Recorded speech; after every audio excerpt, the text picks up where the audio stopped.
I want you just to go back and visualize your first sexual experience, your first sexual memory. Could you go tell your parents about it? And they said, that's great. That's a milestone in development. Let's go get pizza. Or was it secretive? Was it guilt-ridden? 100% of us, it's the second. What happens then is that sex gets cross-wired with things like shame, guilt, secrecy. What made you want to write a book called No More Mr. Nice Guy? I was one of the people that needed the book.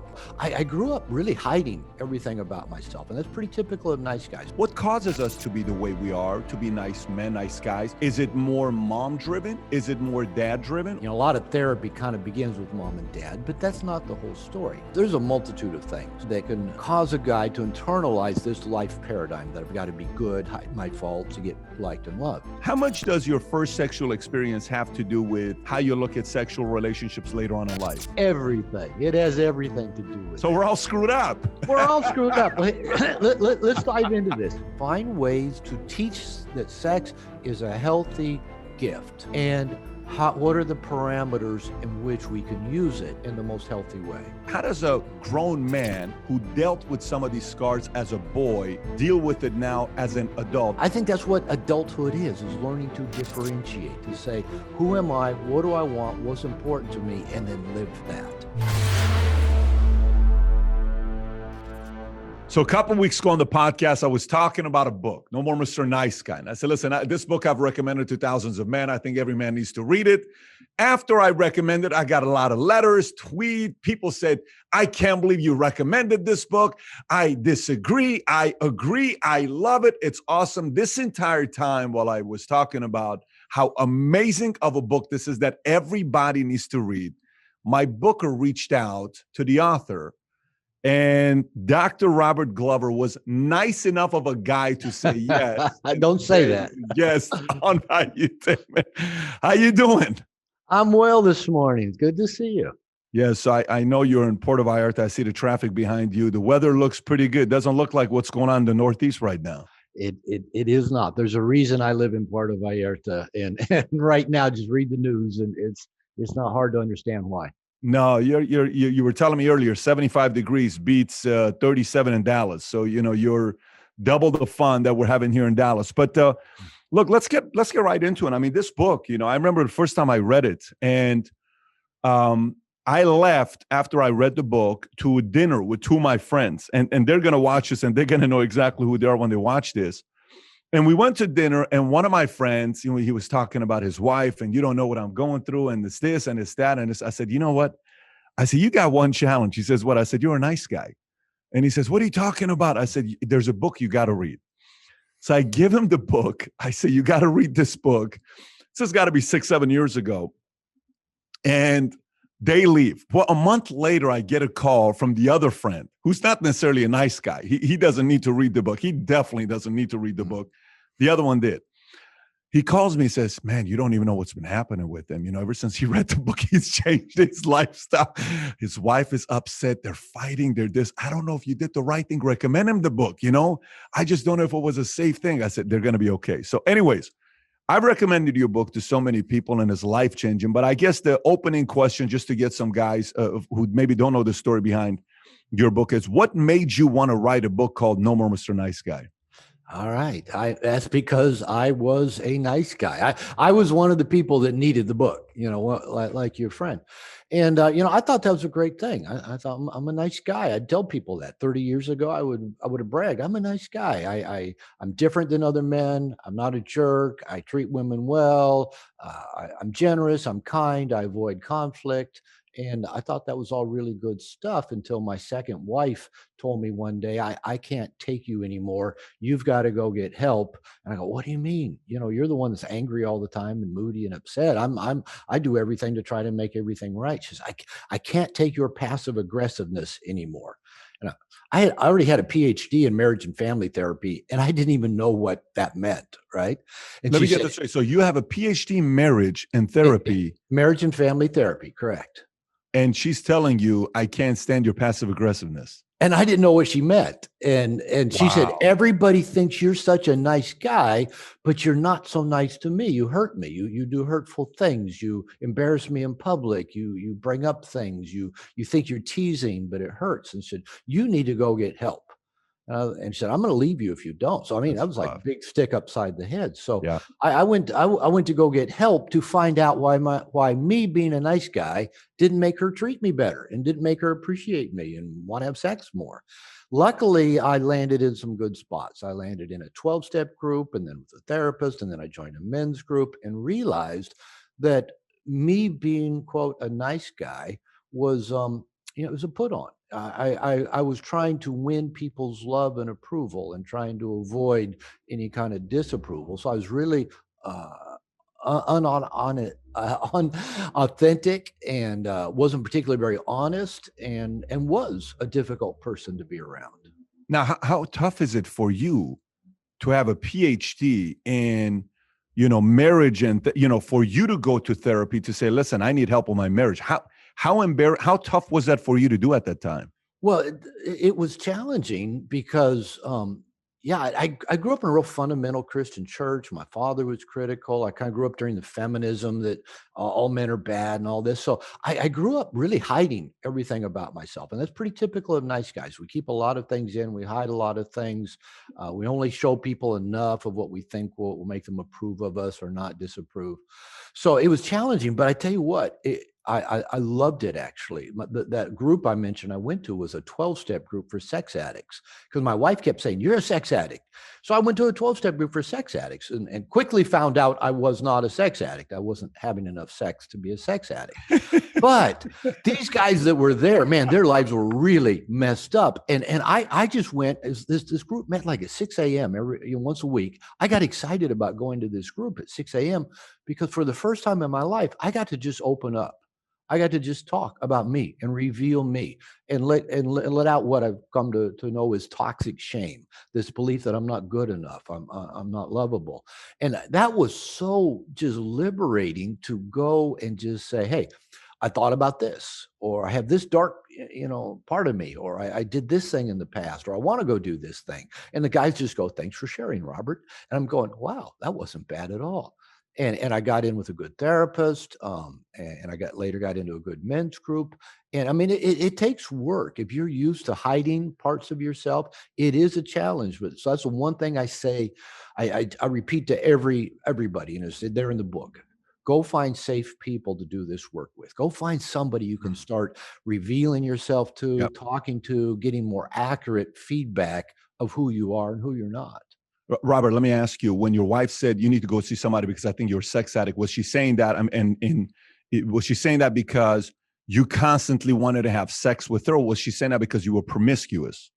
There was two pieces. One is, yes, I wanted to have sex with her, and we had a highly sexual relationship before we got married. And on our honeymoon, she said, aren't you glad that now that we're married, we don't have to pretend to like sex anymore? I thought, wait a minute, I wasn't pretending. You're hot, you're sexy, you're amazing. I mean, and so she just like shut down sexually. So yeah, I did keep pursuing her for sex. And then I did act out. I had an inappropriate relationship with a woman that she found out about, and she said, "You got to go get help." And like I said, that was the big stick upside my head because if it wasn't for that, I'd still probably be doing that same kind of stuff I was doing back then. Now, what events causes men to become nice guys? Like, for me, well, obviously in the book, I've read your book multiple times, but to the audience that hasn't read the book, what causes us to be the way we are, to be nice men, nice guys? Is it more mom driven? Is it more dad driven? Or it could be both in a different way? That's a good question. And when I saw the previous session when you talked about my book, you talked about mama's boys, and we can come back to the mama's boys because that can be a part of it. And when I started, here's how I actually started kind of really diving into the nice guy thing. As a therapist, I had clients coming to me, guys with their wives or girlfriends, and they were saying the same things I was. I'm a nice guy. I'm one of the nicest guys you'll ever meet. I treat her better than her ex. I'm raising her kids. I do everything to make her happy. It's never enough. She's never happy. She never wants to have sex anymore. Blah, blah, blah, blah, blah. So I started a No More Mr. Nice Guy men's group. That was about 25 years ago, and just started writing chapters to give these guys. And that's what later turned into the book. Um, but when I first started working with other men, when I first realized, hey, I'm not the only guy out there thinking if I'm just a nice guy, everybody will love me and like me and I'll get my needs met. I thought maybe we were all the same, that we all had the same kind of programming to that turn us into nice guys. But the more I worked with men, the more I realized there's a multitude of things that can cause a guy to internalize this life paradigm, this world paradigm that I've got to be good, hide my faults to get liked and loved.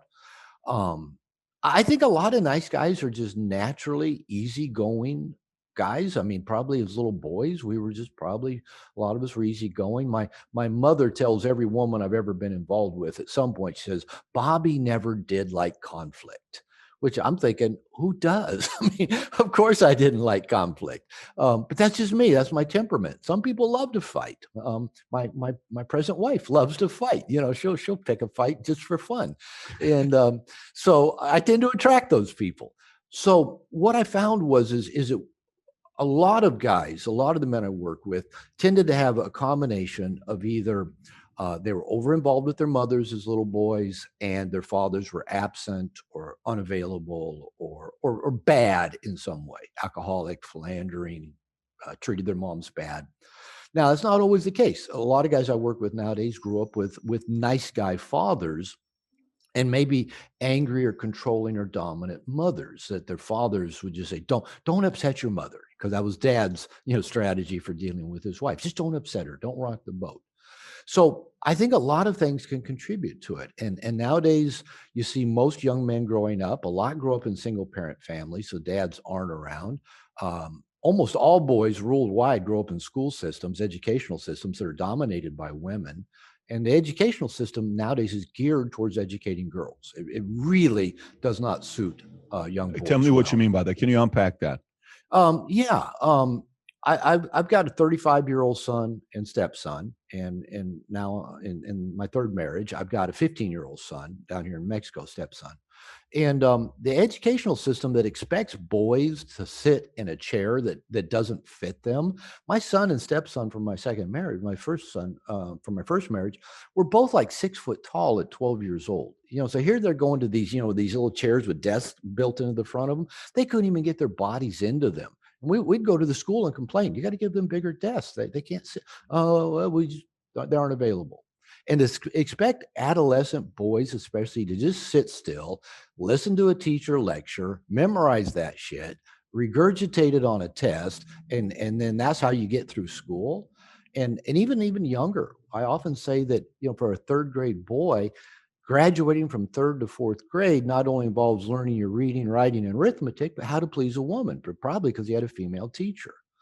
So the educational system is pretty much geared to how girls tend to learn, not how boys tend. To really educate boys, we probably need to take them out in the forest somewhere, out in a jungle somewhere, and teach them life skills. And while we're doing it, teach them mathematics and chemistry, hands-on learning. That's how boys tend to learn better. So a lot of boys get into that educational system. And I did. I didn't start studying until my senior year in high school. I mean, I just didn't care. I didn't have to study very hard to just get by. And so, but what happens for a lot of boys, they get disenfranchised, and the dropout rate for adolescent males out of school is just it's unacceptable because what's happening is these guys not only are not doing well in math and spelling, they internalize that belief system. There's something wrong with me. I'm stupid. I'm not smart enough. I'm not good. And all of that stuff is part of that toxic shame I mentioned a little bit earlier that we now try to hide from the world and overcompensate for. And so that can turn a boy into a nice guy. It might turn him into an asshole. I mean, it can go different directions, but a lot of it has to do with our basic temperament and then these experiences that we have in childhood, adolescent, that we inaccurately internalize these beliefs about ourselves and the world, and that becomes our emotional operating system that now is running the bus as adults. So a couple questions for your observation based on the book and what you just said right now. So one, a boy is raised by a woman who the father's not in a picture, and the mother is going to be affirming certain things to him, right? It's a Sure, almost sure. like an affirmation to him as a person you raised in a Christian family, affirmation. So, hey, when you grow up, you're not going to be like your dad. You're going to be a Yeah, nice guy. You're going to do this. You're going to take care of a woman. You're never going to do this. You're never going to do it. Yes, mom. Yes, mom. Yes, mom. And you say that a million times, the boy's going to want to be what mommy wants them to be, right? sure, sure. And then on the other situation, what you're saying is if I'm off here, you're raised in an environment where the dad is extremely aggressive, extremely hardcore, too much, like way, way too much without, being a little bit sitting down, values, principles. And then later on, this boy says, I never want to be like my dad. I don't ever want to be like my dad. I'm going to be Yeah, a nice guy. I'm going to be this. I'm going to be that. And then what they end up realizing in their 40s is or 30s is the fact that neither works. The yeah. solution is typically in the middle. Is that kind of what you're saying here?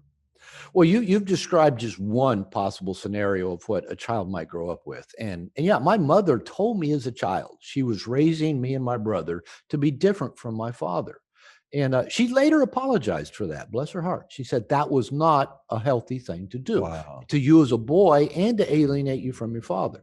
So, I'll give my Props mom to her. kudos. Yeah, Yeah. exactly for that.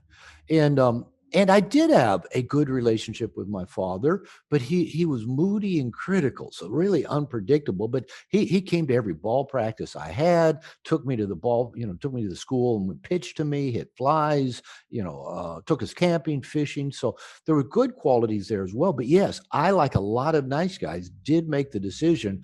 I want to be different from dad. And a lot of men I work with have made that decision to be different, not only from their fathers, but all those bad men that they've heard mothers, girls in junior high complain about. Oh, those jerks that only want sex, blah blah blah blah blah. Or if a guy spends any amount of time hanging out with women, he's going to hear them complain about men.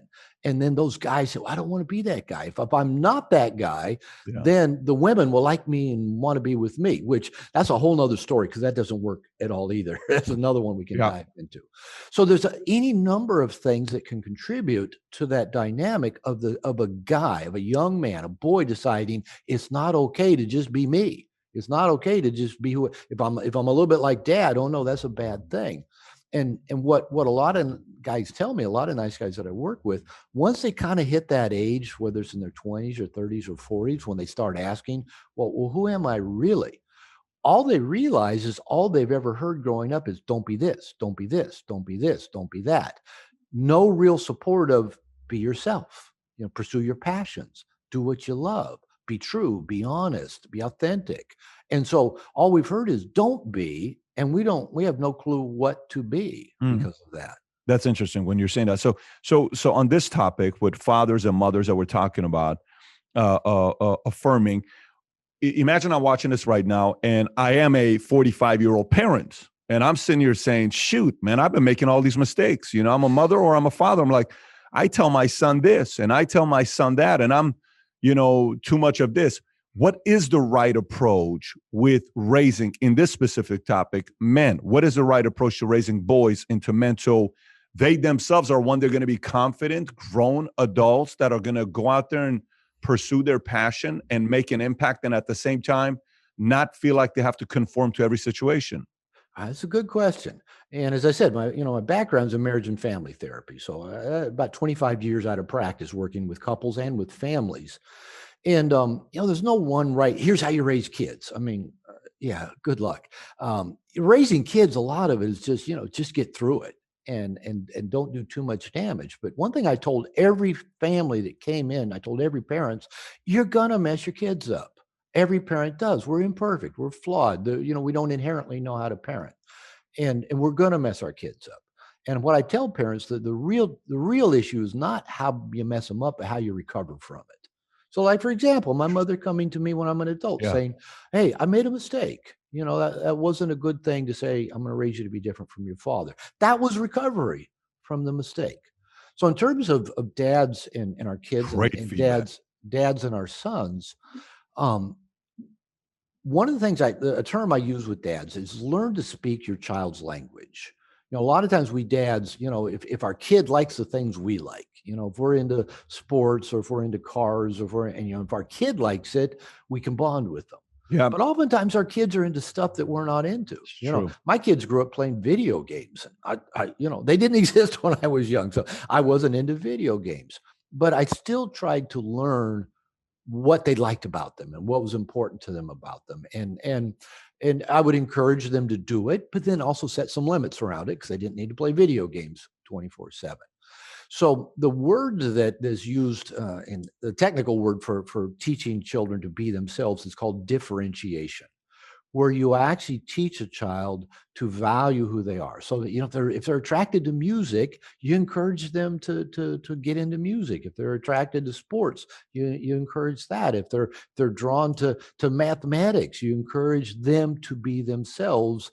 And that's really hard for most parents, and that's really difficult in most cultures. Most cultures are built around something called fusion. And you know, the culture you come from is a highly fused culture. You've got to do what everybody, you know, what family says to do. Don't embarrass the family. Hmm. In other Asian cultures, you got to be a doctor, you got to be an engineer, you got to go to MIT, you got to go to Yep. Stanford. That's fusion, where we tell our kids, you've got to be this, you've got to grow up with this religion, or Powerful. you got to believe in God the way we believe in God. Yeah. Differentiation is a person's ability to ask themselves, what do I want? What feels right to me? What's most important to me? And then follow through on that, even if there's pressure from outside to conform and let go of that, or the anxiety and neurotic guilt between your own ears that says, oh no, I'm going to get in trouble. Oh no, this won't work out. So differentiation, I think that's what adulthood is learning to differentiate, to say, who am I? What do I want? What's important to me? And then live that. But again, culture does not really encourage differentiation. It encourages sameness and fusion. That was very well eloquently explained and described. I appreciate you for that. When it comes down to us growing up, okay, men, today is specific to men, right? When it comes to us growing up, men have a lot of different events that can happen to them that could dictate their character or the way they respond to things, right? For example, Sure. we just talked about the influence of parents, right? Mom, dad, single mother, married, they're together. Dad's aggressive, passive mom, passive dad, passive aggressive dad, Mm. nice guy dad, passes down that to the son, aggressive dad, sometimes I don't want to be like my dad when I grow up. I want to be like my dad when I grow up. But also outside of that, let's put the parents aside. Yeah. Most of the time you don't spend time around your parents. You're away, you're at school, 8-10 hours a day. You're really around your dad maybe a couple hours a day when he comes home as a kid, Yeah. and you're seeing him on the weekends, and then you're seeing mom around, you're around your siblings. So you're probably the most around your classmates, teachers, school, 8 to 10 hours a day. Then maybe siblings more if you have one, then maybe friends, and then you got parents, right? Parents are actually not at the top who you spend the most time with. So events that happen in life. And sometimes, men, you don't know how to process this with anybody. What could it be? A humiliating loss, a Yeah. bad breakup, a friend backstabbing you, a fight in school where a guy punches you in the face and everybody says, oh my gosh, Johnny got knocked out, a thing that you had that people make fun of. You're short, you're tall, you're fat, you're skinny, your hand looks funny, your feet look funny, your body is awkward, you walk awkward. Why are you so slow? Why are you so ugly?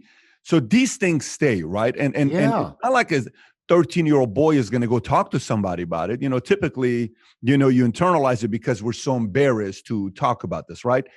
How does a grown man who dealt with some of these scars as a boy deal with it now as an adult? And from your experience of 25 years, what have you noticed that affected a man the most with events that took place when they were boys, not from parents, Yeah. outside of parents?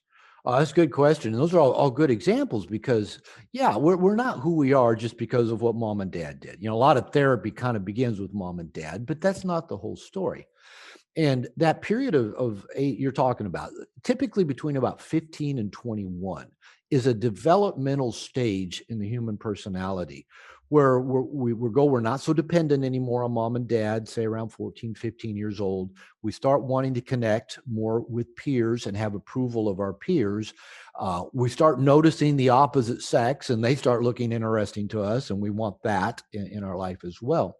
So in that period from about 15 to about 21, it is one of those really powerful developmental periods. It's when we try on a lot of things. Who am I really? Am I really somebody that has purple hair or a lot of piercings or tattoos or smokes, or, is the jock, or, is really smart? Or we try that stuff on, and around the end of that developmental period, it gets solidified into our adult personality. So that's pretty much, you've got the early childhood influences that are mom, dad, siblings, and then that adolescence that combine and get solidified in early adulthood. And then we just kind of go into adulthood being that person without really even evaluating, does that serve me very well? So you're right. All those kinds of things pile up. And that's one reason I tell guys, I would tell anybody, but since I mainly work with men now, I tell men, find safe people, especially a group. I love men's groups. I'm in a men's group at this day, I've been in this program for 3 years because I still need that support, and I still need the connection. I need the tribe. I need the connection with men, and I need a safe place to be me. And in that program, we do a lot of revealing of self, which I've been doing for years anyway. We started in that first 12-step group. But to answer your question, when a guy can get into a safe environment, typically with a group of other men, where it's safe to be open, where it's safe to reveal themselves, and you start hearing other people struggling with the same adult issues you struggle with, having the same wounds and pains from childhood that you've had, or similar anyway, that there's a release in that. There's a catharsis in that. They go, oh, maybe I'm not messed up. Maybe I'm not unique. Maybe I'm not the only one like this. And that is so liberating to start realizing, all this stuff I internalized inaccurately about me was just the stuff that happens in life. Everybody goes through these kinds of pains. I remember one guy telling me, adult black male, big guy. So here you got a big black guy that people tend to, react to in a certain stereotypical way, but just true blue nice guy, just wanted to please everybody. And a core piece of his wounding, I remember he shared in a workshop that I said, what's your deepest shame? What was your deepest piece about you that if you were afraid people knew, they'd reject you? He stole a car stereo out of a car when he was like 15. One of those stupid adolescent male things that every stupid adolescent male does something like that. And he had packed that around his entire life as proof that he was this terrible human being. And if anybody found out, and he shared that in this group of guys, and guys are looking at him going, man, we all did stupid stuff. And then everybody starts sharing their stupid stuff. They did it. Yep. And like that liberated him in just that moment to go, you mean I'm not this terrible human being? Everybody goes, no, you're actually really normal. That was a normal thing to do at 15 years old. So having that safe place to just reveal and hear other men reveal their stories, it gives us, okay, we've all been through the same battle. We've all been in the same war. We're comrades. We're brothers in arms. We're not wounded. We may be scarred, but we're not messed up. Yeah, I remember a friend of mine. So it's so interesting you're saying that story about, sometimes you sit there and you're trying to help somebody recreate their identity, and they have a disconnect where they don't believe they're capable of doing something special with their lives because they said, you don't know who I am. You don't know what I've done in my life. If you knew when I was 15 years old what I would do, you would know why I can't ever succeed in life. And they're clinging, they're hanging on to that one thing, and they're not letting go for them to be able to pursue their dreams. But, I had a friend of mine who I loved. I mean, I loved this kid. He was funny. He was a leader. He was strong. He was cool to be around, cocky, good with the girls. He was a good guy, right? He was not a nice guy, but he was a good guy. But there's a challenge he faced. Every time I was around his dad would slap him upside the head. He would hit him. He would embarrass him in front of us. And I've seen his dad hit him hardcore many, many times. And he was so afraid and wanted to please his dad so much that later on he ended up, I don't know if this was the reason, But I took him. He got addicted to pot, then coke, then ecstasy. Then it led to Xanax. Then it led to Vicodin, and he ended up killing himself with Vicodin. He took 50 Wow. Vicodins in one day, reading the Bible. They found him sleeping on top of the Bible, dead. And I'm sitting there, as a friend, you sit there, try to process what led to this situation. What led to somebody willing to take. How much pain does one have to go through to be willing to take the beautiful thing that we have, which is life, to experience all these different crazy things together? But there's so many things that happen in a childhood or as a young adult where you don't talk to somebody about it. And if you do, it's almost like a release. Yeah. Hey, man, I'm going through problems. Dude, I am as well. It's cool. We all got some screwed up lives. Like you said, it's sometimes half the challenge is trying to recover from the mistake you made as a parent to come down and talk to your kids.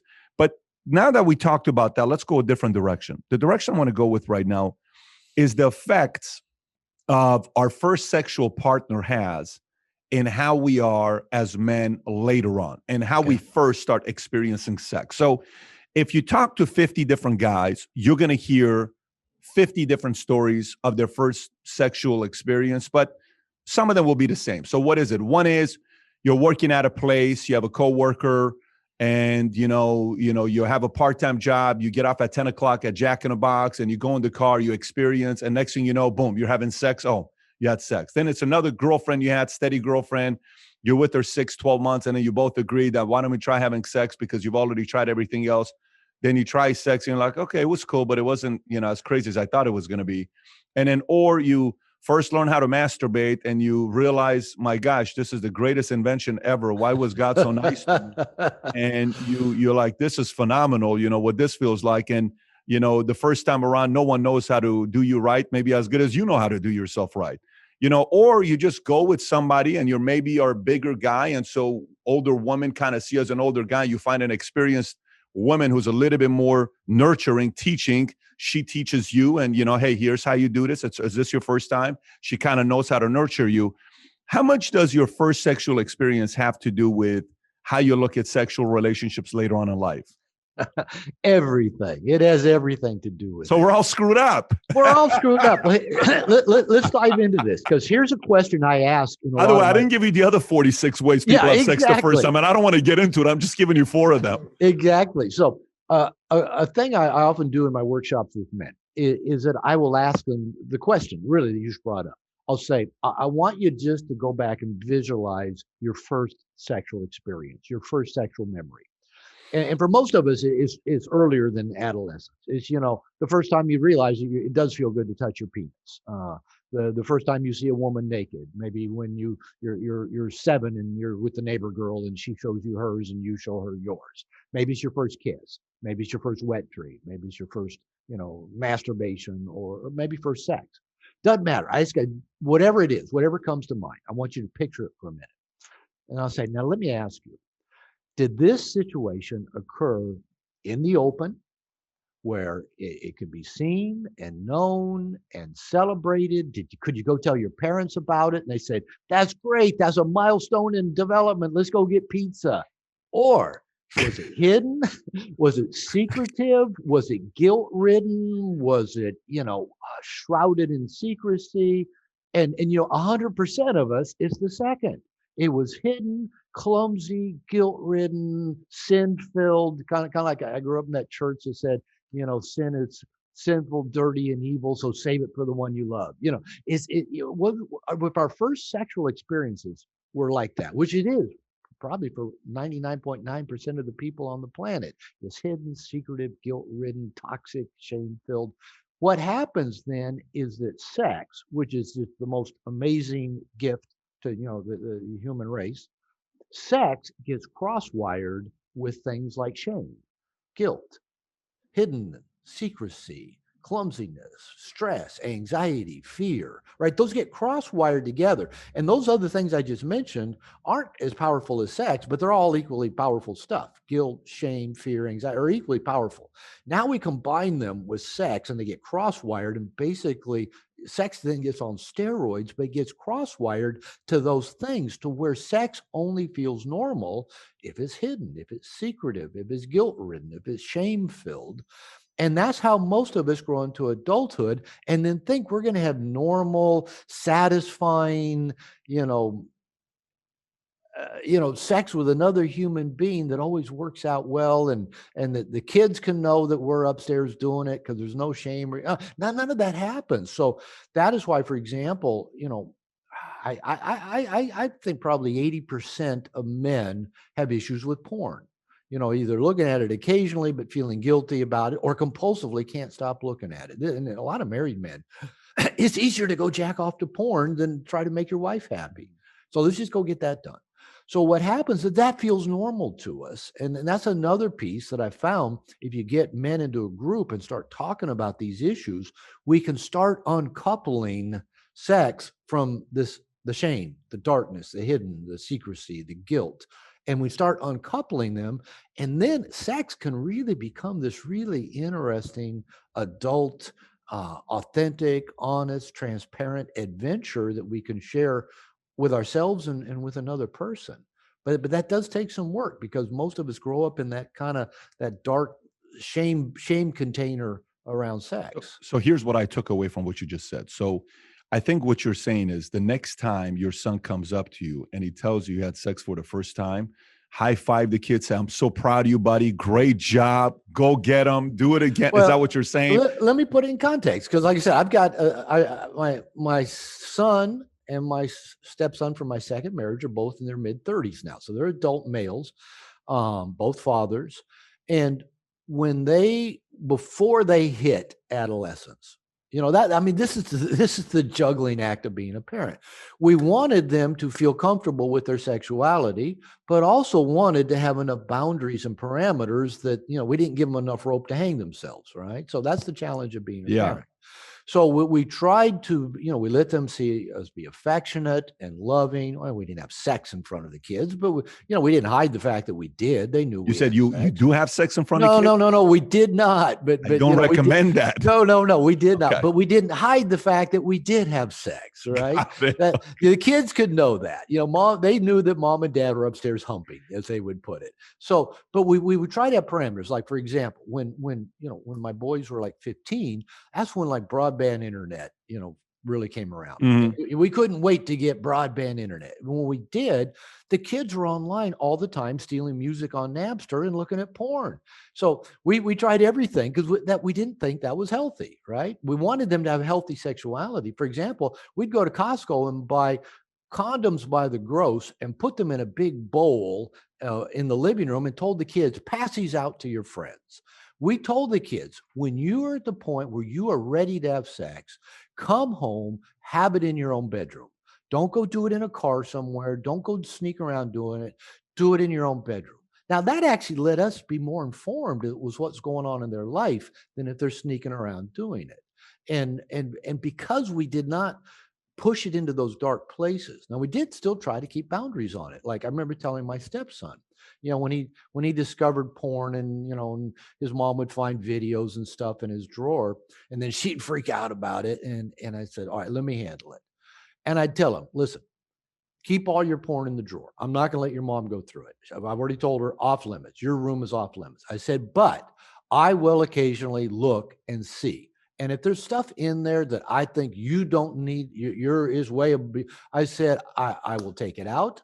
I'll tell you I've taken it. I'll tell you why. Meaning you're going to borrow it from him for you to watch it? Or That's a good excuse, right? Now, I had, for your own good, I had to take this out of your drawer.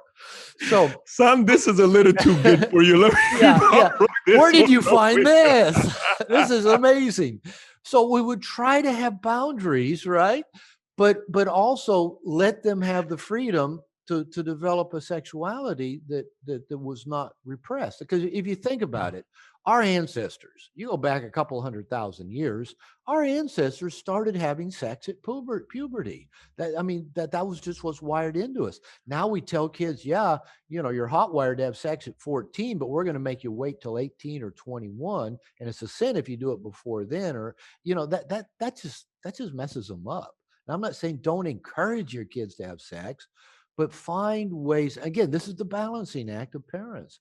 Find ways to teach that sex is a healthy gift, and what are the parameters in which we can use it in the most healthy way? When you said you had guidelines for your boys, what were the guidelines? Is it kind of like, look, no more than one girl in the bed, never get together with your girlfriend's friend, what were the guidelines? Well, the guidelines were, number one, around sex: wait as long as possible. Wait as long as possible to put your penis in a vagina. Why Make is out. that? Why is that a good thing? I mean, Well, I'm with you. Listen, I have 3 kids, and they're going to watch this, and they're going to hold me accountable to this. But yeah.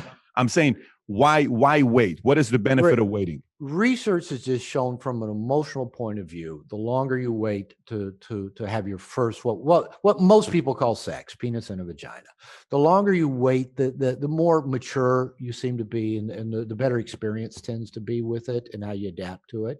Another reason, one thing I told my boys is, I'm going to throw out one rule of thumb, is maybe you don't put your penis in a vagina until you're 100% ready to be a dad, because that does happen.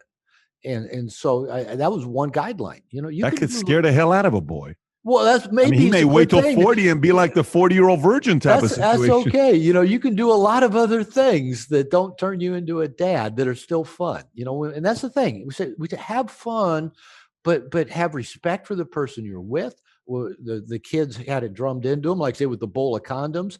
Always wear a condom. Always. And so that was one of the guidelines. A little bit other guideline for adolescent males is, we told them, you never get in a car in which anyone's been drinking. Anybody else, the driver. We always said, if you need to get home and anybody's been drinking, you call us. We will not quiz you. We will not ground you. We will get you home safely. So there were, various, just those guidelines that mainly we were just trying to get our kids through adolescence without, with this, as little damage as we at least could try to provide. Now, Robert, do you have a daughter, or was it just boys? I had a stepdaughter who's in her late 30s as well. And I now have a 14 or 13-year-old stepdaughter and 14-year-old granddaughter. So I still have girls around in my life. Do you put the basket of condoms around your granddaughters? Oh, when my kids here, we haven't done that yet. My kids, in my second marriage, we did the daughter as well, because if there's anybody that needs a condom, it's the girl, right? And so the girl. How'd you have the conversation about sex with your daughter versus your son, or is it the same way? It was really much the same way. Okay. Wait as long as possible. Have respect for yourself, respect for the other person. Come home if you're going. Now, my stepdaughter from my second marriage actually moved back to her dad's house when she was in high school, so it wasn't as relevant there, because we weren't the ones that were in charge of that. But she did take the same principles there, and her father and stepmother were, if you're going to have a boyfriend, you can bring him home. So I know a lot of parents cringe at that. Oh, they're bringing their boyfriend or their girlfriend home. But man, I just would prefer they be safe in their own home rather than in a car somewhere or doing something stupid or rushed or risky. And, again, it's that stuff that we parents, that's not an easy job. It's so true. I remember I was 13 years old, 14 years old, and I come home and my mom's crying. I said, Mom, why are you crying? And she was hysterically crying, like out of control crying. Like she was, I guess, the end of the world. She says, I found something. I said, what would you find, Mom? She says, here, come with me. Huh? Come with me. Let me tell you what I found. Takes me. And that's when I was an amateur at hiding my stash. Yeah. And so the amateurs hide their stuff under the mattress, which is such a low. Nobody's ever going to look under a mattress. I was such an amateur. I learned eventually you got to pull the drawer out and tape it above the drawers, like up here. They can't find that, or below the drawer. They don't look there. Yeah. So she found pictures. Mm-hmm. And it was my favorite pictures from Hustler magazine and Penthouse, because Playboy wasn't as provocative at that time. It was Hustler and Penthouse had better quality stuff. And she found them. And she says, I can't believe you have pictures of naked women here. How could you? I raised you right. I said, Mom, I have a question for you. She said, what? I said, would you rather have me have pictures of naked women or naked men? She says, no, naked woman. I said, then let me look at my naked woman and just leave me alone. You were a sharp kid. By the way, she never, ever condemned me or judged me for it again. She just wanted to make sure if I'm going to play with myself, I'm playing with myself to naked women, not naked men, which could be some feedback to some others out there. But Let me get back to this. Let me get back to this on what we're talking about. So obviously, so far we've talked about how we as parents raise kids and the effect parents can have, and how our parents had effects on us, and then events on in our lives that makes us become embarrassed, timid, nice guys, all this other stuff. And then the last one we talked about so far has been sex, the influence of having sex the first time and what kind of an impact it has, et cetera, et cetera. Now let's get to the dating side. So, you've read the book. I think I heard you somewhere say you read the what was that one book by the big dating pickup line book, the guy that eventually stepped away from it, The Game. Yeah, he doesn't like his book anymore. I spoke to him and he says, I don't like the book. I don't like what I stood for. I don't even like the fact that I wrote that book. So anybody who approaches him to want to talk to him and interview him about his book, he turns down all the interviews. He says, if you want to talk to me about the current version of me, I'm interested, but I'm not. Yeah, the next book was The Truth. Exactly. He does not want to talk about, what it is to be a player, because he's disappointed in partially with some of the things he taught. So men then go out there and, you do what you're supposed to do. It's the age to get married. Why do you need to get married? Everyone's getting married. I need to get married. So we get married. Who do you marry? You marry somebody your family likes, somebody you like, and then boom, you marry them. And then you pursue that. And then you have kids and you just kind of do and be the good citizen. And then one day you wake up and you say, man, what the hell happened to this marriage, to this relationship? Why is this thing like a chore, a responsibility? Like you have to feel like you have to do backflips to have sex, and you have to do this. And then you realize maybe you just are not doing it the right way. Your approach is not effective. Maybe your approach's got to change. How do you, at that point when you're going through it, obviously we talked about a little bit earlier when you talked about why I became a Mr. Nice Guy. My wife said you're passive aggressive. You took the place where you went to. But at that point of the game, when a man hits it, where he realizes maybe this way of being a man is no longer sexy, seductive, attractive to my woman, what do I need to do to win her over again? What do I need to do to be, and then they hit the wall. When that happens, what are some things you've seen over the years that's worked for men to want to pivot and make adjustments so life changes a bit with their personal lives? Okay. So are we talking about dating, or are we talking about what go happens? Dating, and then we'll go marriage. Let's go dating first, then we'll go marriage. Okay. That's fine, because I teach about both. So my background is that I did not learn to date until I was in my late 40s. What I did in high school, college was not dating. It was, I call it nice guy seduction. Just, hang out with a woman a little while, try to impress her a little bit, hide my sexual agenda from her. And then maybe she'll want to get naked with me if I hide my sexual agenda. Try not to be the jerk that I've heard women complain about. And if I did get a girlfriend, I just hung on to them forever. So I was married to my first two wives for a total of 25 years. I shouldn't have dated either one of them, probably more than 3 dates. I mean, they're both good people, but they were not good matches for me. Now, I'm grateful for them both. I learned a lot. I grew a lot. And I wrote a book because of the second marriage. But I got divorced in my late 40s, and I had no clue how to date. Now, going back to Neil Strauss and The Game, that book had just come out. And pickup was really on the rise then. And that place, where else are you going to go get education about dating, right? And so I read the book and learned a lot about it, about with that. And guys gave me podcasts that were starting to come out, and books and videos, and David D'Angelo, and there are a lot of people doing the dating stuff. And I just went out and just I never really liked the pickup idea. I didn't like the idea of just approaching a woman because she was hot and then hitting on her, trying to get her in bed. I never liked that either. I understand where Neil's coming from now that he doesn't like it. But that book actually, I think I liked the book. I actually liked it better than his second book, The Truth. Interesting. The Truth, I'm not a big fan of for a few reasons. But that's another subject. But I'm not a fan of pickup in general, but it did help me get out of my comfort zone and get me out talking to people in general, and then to women as well. And so I learned to date successfully. I started getting girlfriends, started having sex, started having a relationship, and guys started saying, "Robert, what are you doing? It's working. Teach us." And I never thought I'd be a dating guru, but I just started teaching guys. And a lot of it just has to do with being authentic, being confident, setting the tone and leading, being comfortable in your own skin, living life on your terms, and that's real attractive to women in general. It's not going to attract every woman, but it's attractive to the feminine. Now, I tell guys, if you're walking across a room just because you like a woman's tits and you think, oh, she'd make a good girlfriend because I like her tits, that's the stupidest reason to go talk to a woman. I mean, you don't know. I'm surprised you're saying that. Where's the wisdom behind that? The wisdom is, what I'm else giving do you a hard time. I'm giving you a hard time. What do you know about this person? She may be entitled. She may be spoiled. She may be moody. She may be stupid. She may talk too much. She may be a drunk. But hey, I like her tits. Let's go talk to her. And we men make some pretty simple, relationship choices that don't serve us well.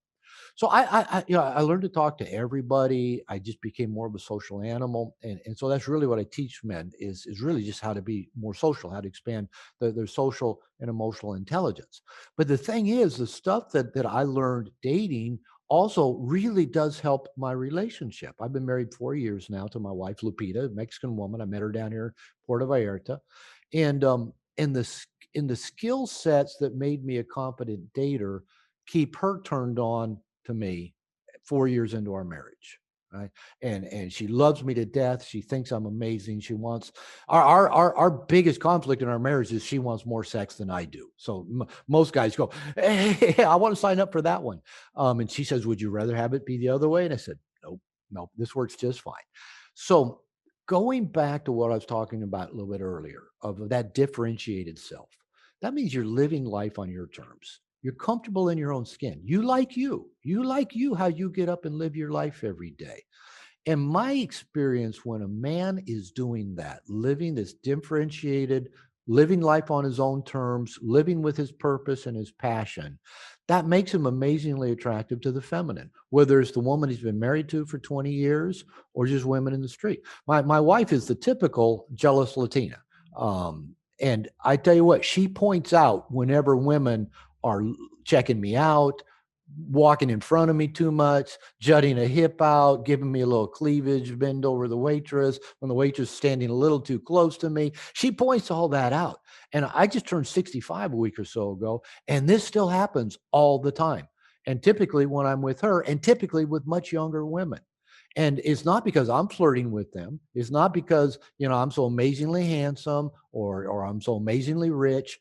I just, over time, I'm comfortable in my skin and I live life on my terms. My wife finds that attractive.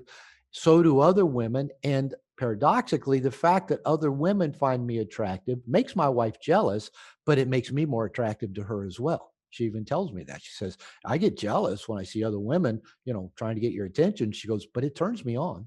Yeah. It arouses me.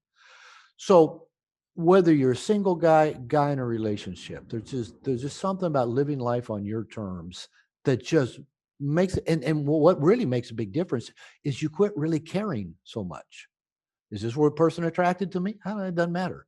Is my woman this way? It really doesn't matter quite as much. In fact, the one thing I've found that has, over the 4 years married to my wife Lupita, the thing that's made the marriage the best is to be equally okay with whether she's happy or unhappy, equally okay with whether or not this marriage makes it or doesn't make it. Then that gets me out of those nice guy patterns of trying to fix everything, solve everything, make her happy, and just be me, and just keep loving her, and just stay connected to her, not trying to fix anything. And that lets her work through her own stuff, and we get through it quicker. So again, it's that being happy in your own skin and living life on your terms. I want to read this from your book. So who is a nice guy? This is what you say. He is relative. He is the relative who lets his wife run the show. He is the friend who will do anything for anybody, but whose own life seems to be in shambles. He is the guy who frustrates his wife because he's afraid of conflict, that nothing ever gets resolved. He is the boss who tells one person what they want to hear, then reverses himself to please someone else. He is the man who lets people walk all over him because he doesn't want to rock the boat. He is the dependable guy at work who will never say no, but would never tell anyone if they were imposing on him. And then characteristics of a nice guy. Nice guys seek the approval of others. They try to hide their perceived flaws and mistakes. They put other people's needs and wants before them. They sacrifice their own personal power and often play the role of victim. They tend to be disconnected from other men and from their own masculine energy. They co-create relationships that are less than satisfying. They create situations in which they do not have very much good sex, and they frequently fail to live up to their full potential. So now, when this nice guy gets married, what does life look like for a nice guy like this? I can tell you, I've been there. Yeah, typically he's trying to please his partner, trying to make her happy, trying to avoid conflict. The a real big manifestation of this is where he won't bring up anything that might upset her. So he won't tell her the whole truth about stuff. He'll leave things out, which, as you probably know, if you want to really upset or trigger a woman, let her find out something that you hadn't told her about. And that just messes with the trust. So yeah, is that avoidance of conflict, the dishonesty, the trying to please, the hiding of things from her that you don't want her to find out. And in terms of sex, it's usually just a lot of pleasing and trying to get them into the mood. It's kind of like, well, sneaking your sexual agenda up on her, or giving her the back rub, hoping that she'll be okay with that, and then sneaking your hand around to the side of her breast to see if she gives a negative reaction or approval. You just offended 95% of men around the world. They're going, that's my technique. That's my skill set. And that stuff, the woman knows what we're doing. Oh, he's Yeah. giving me the back rub because he's hoping, blah, blah, blah, blah, blah. And that doesn't tend to turn most women on, but we got to sneak our agenda up on them. And so what happens is I find that most women, you mentioned earlier about when they respond to my book, the majority of women really like the book. When it was published in 2003, Barnes and Noble, the publisher, thought, oh, this is going to stir up a real feminist storm. It never happened. I maybe have gotten in 18 years 6 angry emails from women. Almost all of them haven't read the book, but maybe their husband or boyfriend did and broke up with them, and now they're going ballistic because it's my book's fault. And I'm thinking when I'm reading the email, go, run, guy, run. I can see why you left this woman. So, women like the idea of a man being honest, authentic, assertive, setting the tone and leading, having a plan, showing up with their sexuality, is full force, right there. And most women are going to respond better to that than the guy that's hidden, secretive, pleasing, placating, avoiding. Yeah, that's just not a turn on. So can we categorize what's good sex, what's bad sex? Oh, that's a good topic to jump into. I think good sex would probably be the kind that everybody wants to keep having again. That'd be good sex. Bad sex, in my experience, is anxiety ridden, guilt ridden, shame ridden, um, approval ridden, performance ridden. I tell men, I hate it when I hear the words sexual and performance used in the same sentence. Sex is not a performance. Sex is showing up and enjoying each other's bodies. That's to me is good sex. I'm enjoying my partner's body while she's enjoying my body. It doesn't get any better than that. And if it's uninhibited, Wait, are you saying like timeline doesn't matter with performance? You and her both being satisfied. You're saying performance is not tied to good sex. So if you do yours and you're like, listen, I got mine, it was amazing. You light up that little Camel cigarette, and she's sitting there empty handed saying, dude, and what she's the hell going, was this all about? what, you call that sex? Well, and here's the thing, we can do a deep dive into this. I think sex, and if there's a lot of really good writers out there, from Dr. David Snarch, book called Passionate Marriage. He just passed away a few weeks ago. David Data, The Way of Superior Man. Osho, Rajneesh, who had out in Oregon, had that clan out there. Mhm. Just some great writings about sex being the most powerful container for us to do our deepest work as human beings, because sex is at the core of who we are. Sex is how we got to be on this planet. So it's at the core of who we are. So if we can use sex, if a man and woman, man and man, woman and woman, doesn't matter how you're paired up, can consciously approach sex as I call it, as a powerful personal growth machine, not just a way to get off, not just a way to get some validation, not just a way to get our partner's approval, but as a powerful personal growth machine. Everything that shows up in that container is good. Everything that shows up in there is opportunity to do our deepest work. There's nothing else in life that's going to help us do deeper work than a conscious sexual container with another conscious partner. So, of course, everybody's got to be enjoying this. But I found that what happens with a lot of nice guys, especially, they fall into what I call the white guy shuffle. And why I call it that is I took salsa dance lessons for a few years up in the Seattle area. And in that particular area, the term for a guy that just kind of keeps doing the same move over and over again is called the white guy shuffle. It seems appropriate because I kind of tended to do that. Oh, I don't want to risk. I don't know that move real well. I'll just keep doing the one I know. And I had a Chinese salsa teacher, a guy named Jim Chow in Seattle. So props to Jim Chow. Mr. That Chow. used to interrupt every class and shout at the guys, leads, be thinking ahead. What is your next move? 2 or 3 moves ahead. Because if you don't, you're going to repeat the same old thing. And the woman's going to get bored and go find someone else to dance with. And every time he said that, I said, amen, because that's true about sex. So what happens? Here's what a lot of nice guys do. They do the, like I said, the back rub, the sneak the sex up on her, and they go, okay, I want her to want to have sex with me again, so I'm going to do what worked last time. I know if I kind of tweaked her nipple this way last time, and then they kind of went down on her a little bit, and then did that, she got off. So I'm going to do that next time because that worked the last time. And do you know how quickly that gets boring to a woman? Do you know how quickly she's going to go find another dance partner when we show up with the same moves every time? And so it's that white guy shuffle. Most women, long term in relationship, a primary reason a lot of them lose interest in sex is not because they don't like sex. They just lose interest in the same damn thing every time. I mean, I have no idea what your wife is like, but can she wear the same outfit to work in a month? Yeah. You can probably wear the same suit twice a week, right? She would never do that. How often does she change her nails, do her hair differently? How often does she want to rearrange the furniture, go shoe shopping for shoes that she doesn't need? But yeah, oh, this would be so great with this outfit. That the feminine needs that variety to fill it. And if we're going to approach our woman and bring the same old thing every time and throw that down and think that's going to make her want to come back for more, it doesn't. But here's the paradox, the irony.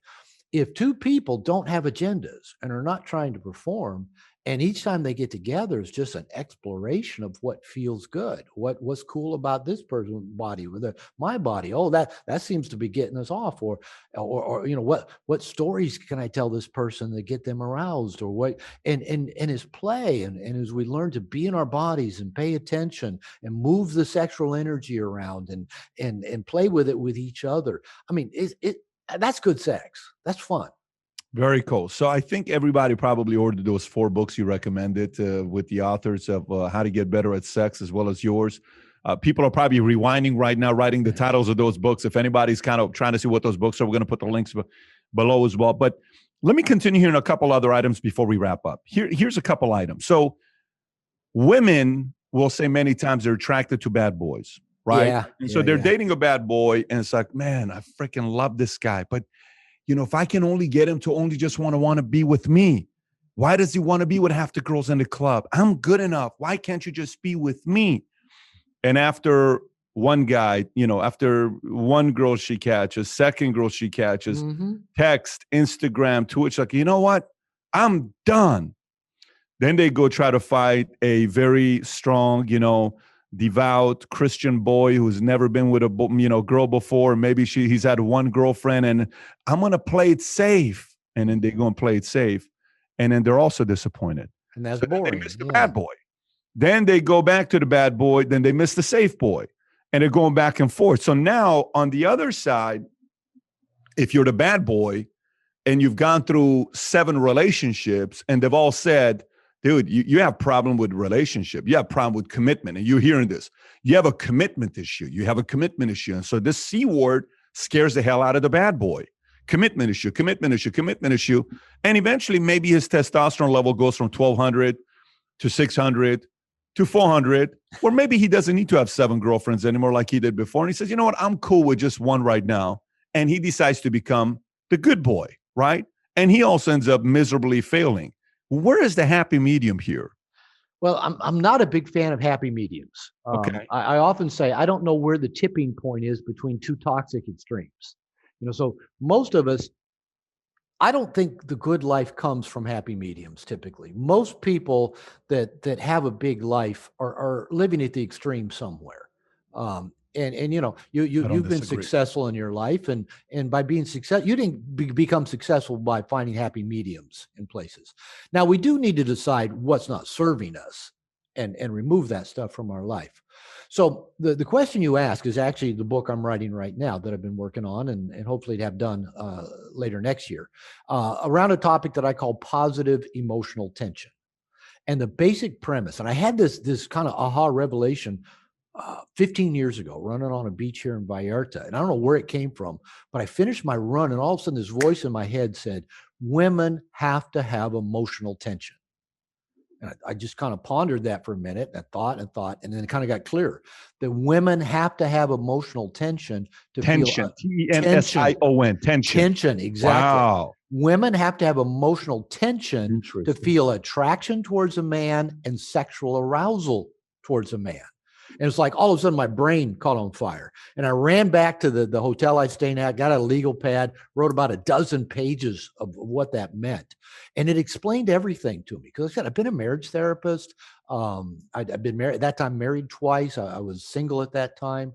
And I thought, this explains everything. And I said, it's a book I'm working on right now. It's a class. I teach a class on it. I've been teaching for about 10 years, my most popular class.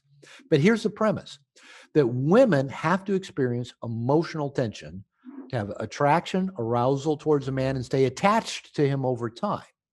But here's the problem. We men tend to not like emotional tension, especially in our relationships. We want everything calm, smooth, locked down. Once we fix something, we want it to stay fixed. Even our sporting events that have emotional tension have a clock on them. We can only take it for so long. We want everything to get back to calm, back to good.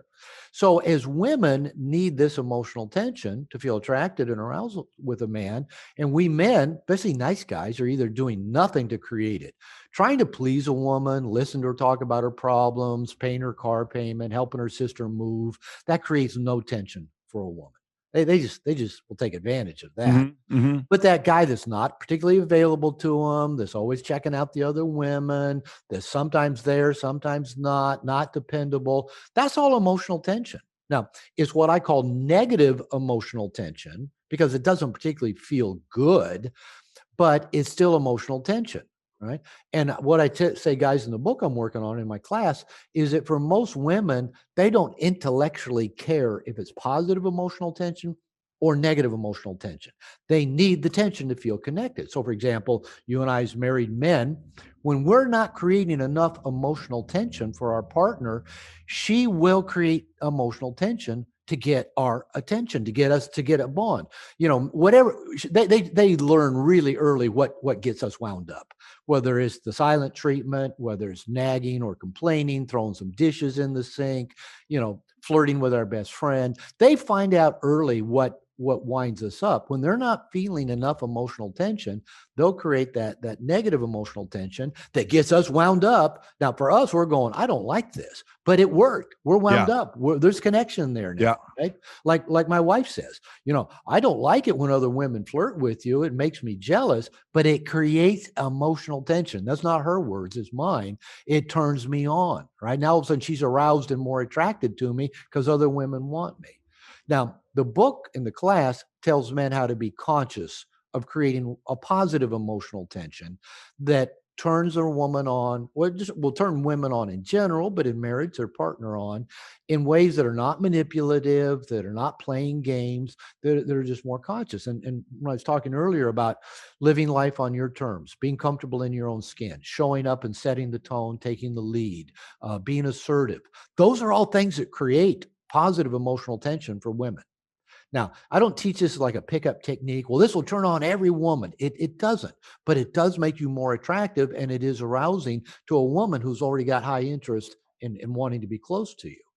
So that's why they're attracted to the bad boys and why the nice guys bore them. The bad boy creates negative tension. It's unpredictable. It's uncertain. They got to work hard to try to get his approval and get him to show up. They don't have to do any of that work with the nice guy. And so they get bored. Now, he doesn't create all the drama for them, but it's boring, right? It doesn't light them up or make them wet either, but the bad boy does. So, so not a happy middle ground, but there is an answer. And that answer is in the way I look at it is in positive emotional tension. Got it. So what you're saying is pull the umbrella away from them so they can get wet, because sometimes when it rains, you gotta let that happen. You gotta let them. Very, very philosophical. You sounded a little bit like Socrates, Aristotle type of sex relationship tips you gave right there. So here's a crazy question for you. See how you process this. What's better for you? Is it better to be with somebody that you're crazy about, that you end up getting, or is it better for you to be with somebody that's crazy about you, but maybe you weren't as crazy about them? Yeah. Unfortunately, most relationships, one is a little bit more crazy about the other than the other. And I've seen that over the years. I've been there over the years. My personal answer is I'd rather be with the woman that makes me nuts and drives me crazy. They're making nuts, they drive you crazy. That you're crazy about her. Yeah, they don't have the power to make you nuts unless you're crazy about them, right? Yes.